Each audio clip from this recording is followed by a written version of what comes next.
welcome to my English class with me again, Mem Miftah.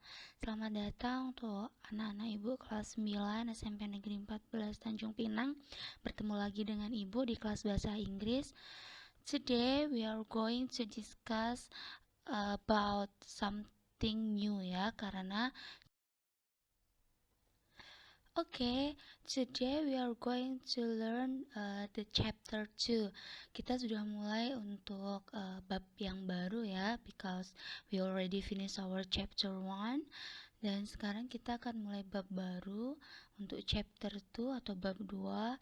And the title is Let's Live a Healthy Life. Temanya sangat cocok sekali ya dengan keadaan sekarang ini, karena sekarang ini kita sedang dituntut untuk selalu memiliki pola hidup yang sehat. So today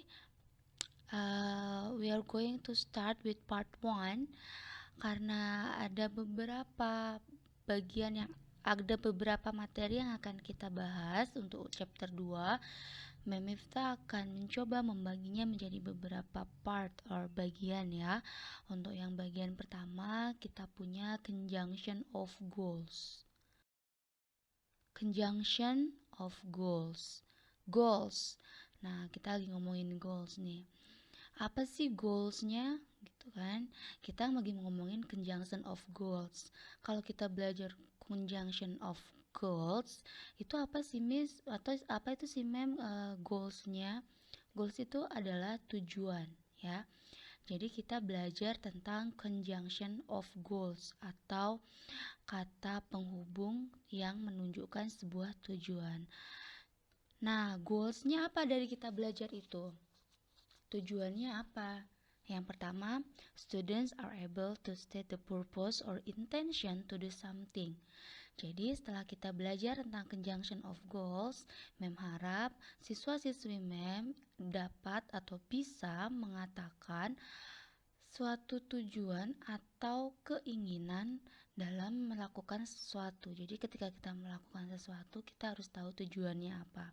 Nah, nanti setelah kita belajar ini, kalian bisa membuat kalimat yang menunjukkan suatu purpose atau tujuan ya.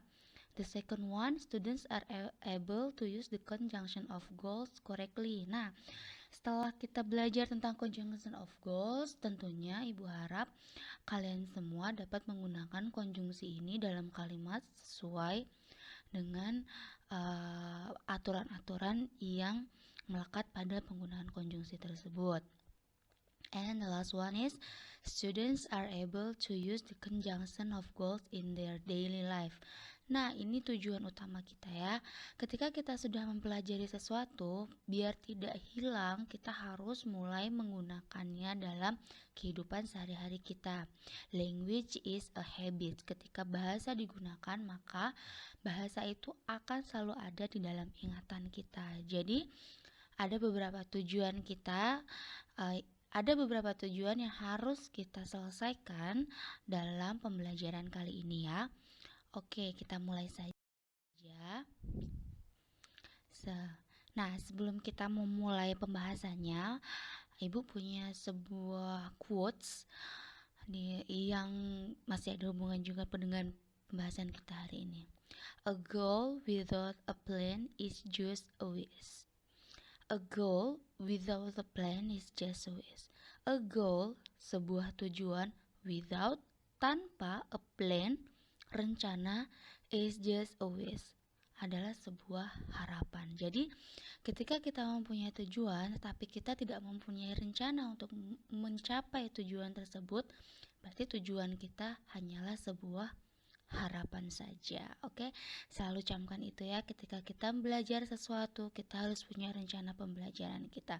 Kita mau belajar apa aja sih? Kita mau mulai dari mana? Gimana caranya biar kita bisa mengerti pembelajarannya? Kalian harus punya plan tersebut supaya nanti tujuan kalian tidak hanya menjadi sebuah harapan saja. Nah, back to topic ya. Topik kita untuk part pertama ini adalah conjunction of goals. Apa sih conjunction of goals itu? Conjunction itu adalah kata hubung. Goals itu adalah tujuan. Jadi kalau kita gabungkan, conjunction of goals itu adalah sebuah kata hubung yang memiliki fungsi untuk menunjukkan sebuah tujuan dalam kalimat tersebut. Jadi kalau kalimat tersebut mempunyai sebuah tujuan, contohnya kalimat pertama itu adalah kalimat saya akan mandi agar bau wangi. Nah, agar itu adalah conjunction of goals atau kata hubung yang memiliki maksud tujuan. Saya akan mandi agar bau wangi. Saya akan mandi agar bau wangi. Tujuannya agar wangi. Apa yang dilakukan? Mandi. Oke. Sampai di sini paham kan? Nah, untuk conjunction of goals in English we have so many kind ya, ada beberapa macam. Tapi untuk pembahasan hari ini Ibu hanya akan menjelaskan 3 kinds of conjunction of goals. Hanya ada 3 yang akan Ibu coba untuk jelaskan. The first one is in order to, the second one is for, and the last one is so that. Jadi hanya 3 conjunction of goals ini saja yang akan Ibu coba jelaskan untuk hari ini. Ya, kita masuki untuk conjunction yang pertama, in order to. Kata hubung in order to memiliki makna untuk. Jadi in order to itu dalam bahasa Indonesia artinya adalah untuk. Dan in order to ini bisa diletakkan di awal kalimat atau di tengah-tengah kalimat. Jadi dia tidak harus selalu ada di tengah, tapi dia juga bisa diletakkan di awal kalimat ya.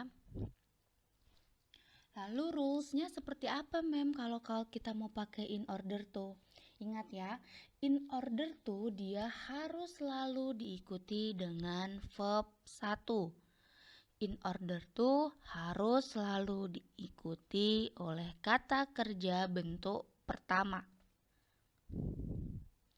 For example, ini punya beberapa contoh kalimat yang menggunakan in order to. The first one, in order to pass the exam, we should study well. Ini in ordernya ada di awal kalimat ya. In order to pass the exam, we should study well. In order to pass. Pass adalah kata kerja bentuk pertama. Untuk melewati atau untuk lulus ujian, we should study well. Kita harus belajar dengan baik. Tujuannya apa? Tujuannya untuk lulus ujian. Lalu apa yang dilakukan? We should study well. Kita harus belajar dengan baik.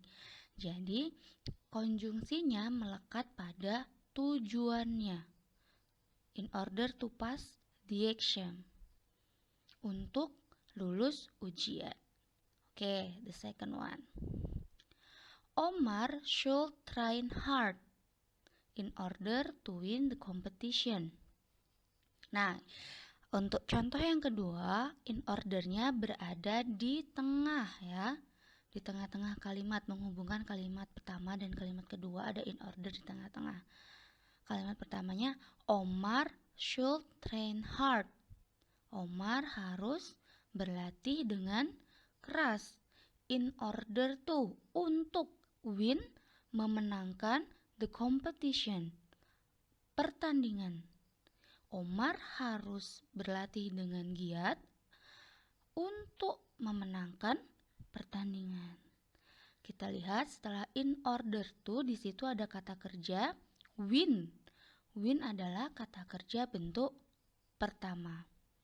Jadi yang perlu diingat ketika kita menggunakan in order to adalah in order to harus diikuti oleh kata kerja bentuk pertama atau verb 1. In order to tidak boleh diikuti oleh verb 2 ataupun verb 3. Dia harus diikuti oleh verb 1 atau kata kerja bentuk pertama. Nah, selanjutnya kita punya for. Apa sih for itu? Penggunaan kata penghubung for bisa diikuti dengan kata benda atau verb ing. Kata penghubung for memiliki arti untuk atau demi. Selain itu, kata penghubung for juga berfungsi sebagai pemberi informasi. Nah, untuk for itu kita harus diikuti oleh noun. Noun itu adalah kata benda atau bisa juga diikuti oleh verb ing, gerund. Ya. For harus diikuti oleh kata benda atau noun atau bisa juga diikuti oleh verb tapi dia harus ada ing-nya di belakang atau verb ing. Contohnya seperti apa? Nah, kita coba lihat yang pertama ya. Reni sends money for her parents. Reni sends mengirimkan money uang for untuk siapa? Her parents. Orang tuanya. Her parents itu adalah kata benda atau noun. Ya. Oke, setelah conjunction for di situ adalah kata benda yaitu her parents. Nah, ini yang menunjukkan tujuan mana, Mem? For her parents tujuan. For her parents itu menunjukkan tujuan money-nya kepada orang tuanya. Reni sends money for her parents. Reni mengirimkan uangnya untuk orang tuanya. Jadi tujuan money-nya kemana? Tujuan uang itu dikirim kemana? Tujuannya adalah orang tuanya, orang tua si Reni. Oke, the example number 2. We have the mop is for cleaning the floor. This mop is for cleaning the floor. Sapu ini untuk membersihkan the floor, lantai. Kita lihat untuk contoh yang nomor 2. Setelah konjungsi for, ya, after for we have cleaning. Cleaning itu adalah merupakan verb plus ing. Apa verbnya? Clean. Betul sekali. Cleaning adalah bentuk verb ing dari clean. C-L-E-A-N. Clean. Bersih, membersihkan. This mop, sapu ini digunakan untuk membersihkan lantai.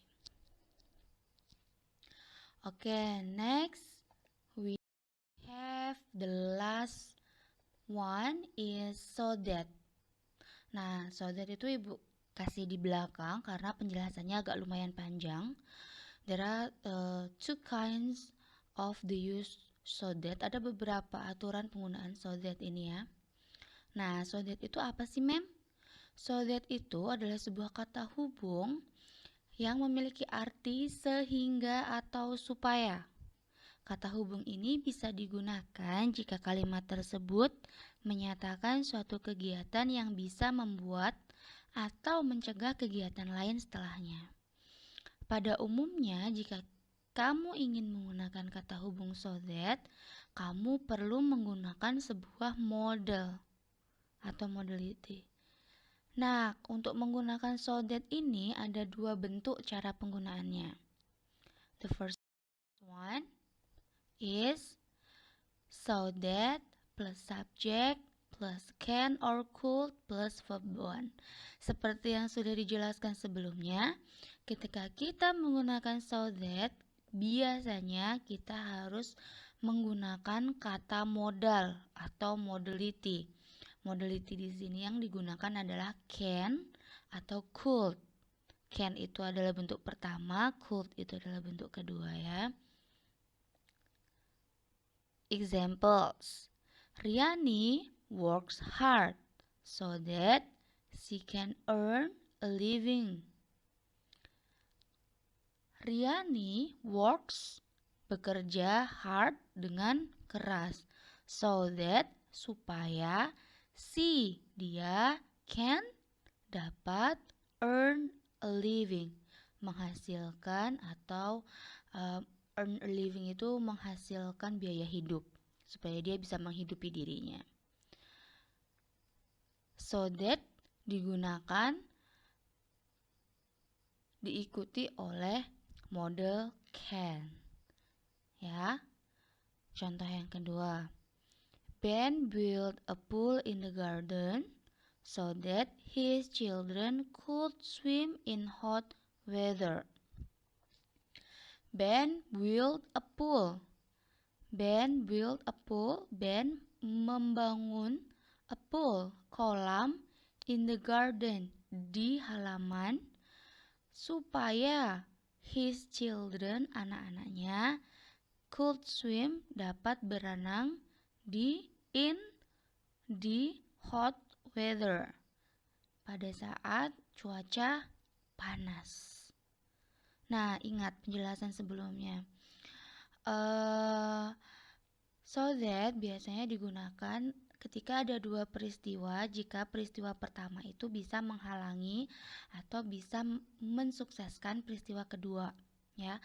Contoh di kalimat pertama, Riani work hard. Work hard-nya di sini dia berhubungan langsung dengan earn a living. Kalau selamanya Riani tidak work hard, itu ada pengaruhnya nggak ke earn a living? Ada. Ketika Riani tidak work hard, tidak bekerja dengan keras, berarti Riani nanti tidak bisa hidup dengan baik. Karena dia tidak bisa menghasilkan uang untuk hidup. Gitu kan? Jadi peristiwa kalimat pertama dengan kalimat kedua itu mereka berhubungan sebab akibat. Oke.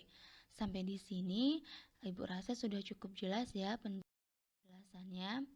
Kita lanjut untuk bentuk kedua dari so that. Yang pertama, we use the modality can or could, ya. Jadi yang pertama tadi sudah menggunakan kata modal can dan could. Untuk yang kedua kita punya kata modal will. Atau bisa saja hanya diikuti oleh verb 1 saja. Kalau so that plus subject plus verb 1 atau subject plus so that plus subject plus will plus verb 1. Ayo kita biar nggak bingung cuma lihat rumus, kita coba lihat example sentence-nya ya. Kita coba lihat contoh kalimatnya. I always carry an umbrella so that I don't get wet. Saya selalu membawa umbrella, payung, so that, supaya I don't get wet, saya tidak basah. Di situ ada verb 1 setelah subjek, yaitu do, not get. Don't get itu abbreviation dari do not get. Ya. Jadi setelah so that di situ ada verb 1 atau kata kerja pertama.